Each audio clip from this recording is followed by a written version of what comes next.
কুমিল্লার নাঙ্গলকোট উপজেলা চক্রলদী চৌমোহনী মাদ্রাসার কোমলমতি শিশু কিশোরদের নিয়ে সাবেক প্রধানমন্ত্রী বেগম খালেদা জিয়ার রোগমুক্তি কামনায় দোয়া মাহফিলের আয়োজন করা হয়েছে।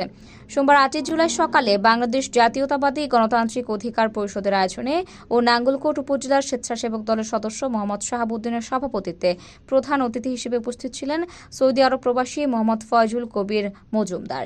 এ সময় উপস্থিত ছিলেন হেসাখাল ইউনিয়ন 7 নং ওয়ার্ডের যুব দলের সাবেক সভাপতি মোহাম্মদ আব্দুল মালেক, পৌর বিএনপি নেতা নুরুল আফসার, হেসাখাল ইউনিয়ন যুবদল নেতা মোহাম্মদ জাহাঙ্গীর আলম প্রমুখ। এছাড়াও বেগম খালেদা জিয়ার জন্য বিভিন্ন মসজিদ ও মাদ্রাসার এতিমদের মাঝে তাবারক বিতরণ করা হয়।